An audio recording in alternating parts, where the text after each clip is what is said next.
Olá, amigos, paz do Senhor para todos. Hoje eu escolhi o nome Dorcas, dando continuidade ao projeto. E o texto sobre Dorcas está no livro de Atos, capítulo 9, e vai do versículo 36 ao 42. E o texto inicia-se assim.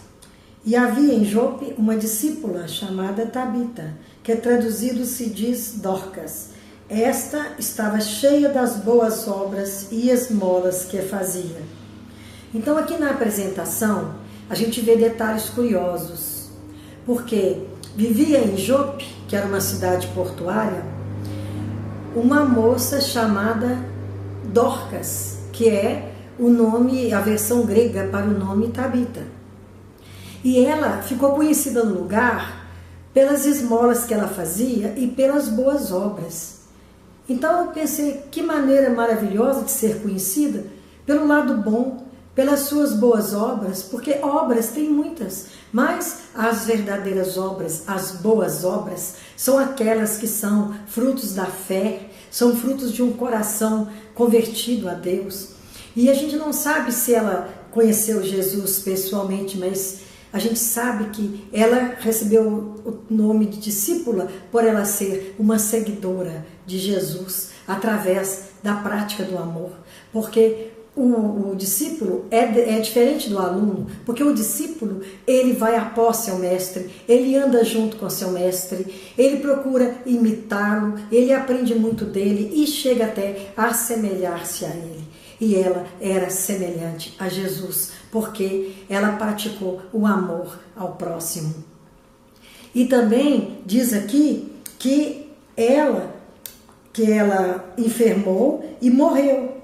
E tendo-a lavado, depositaram num quarto no alto. E era costume, quando morria a pessoa, eles lavavam o corpo e colocavam num lugar para que todos se reunissem. E Lida é muito perto de Jope, é uma cidade próxima, mais ou menos uns 18 quilômetros.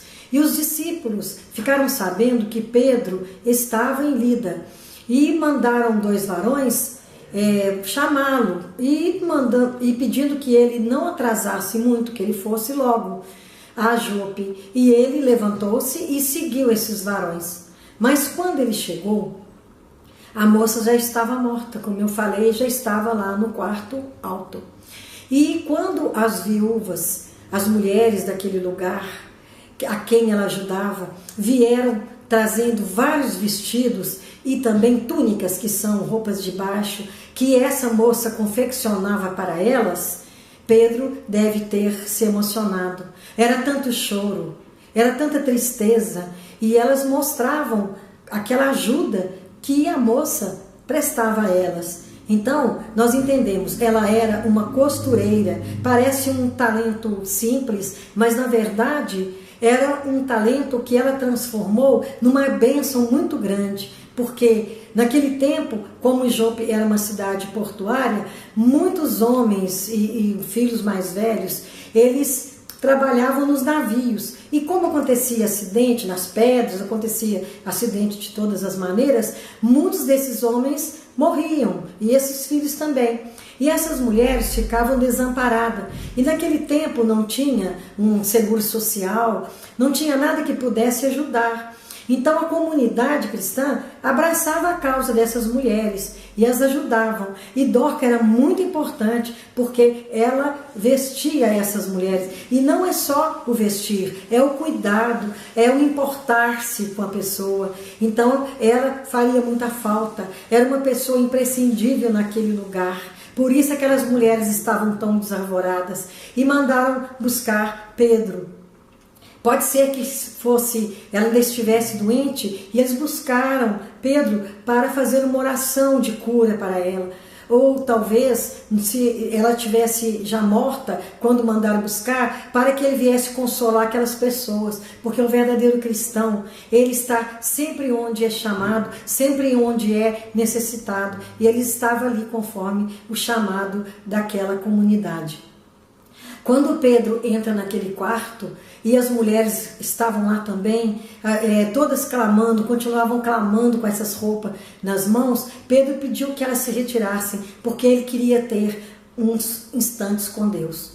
Ele se ajoelhou, clamou ao Senhor e pegou na mão de Dorcas e disse: Tabita, levante-se.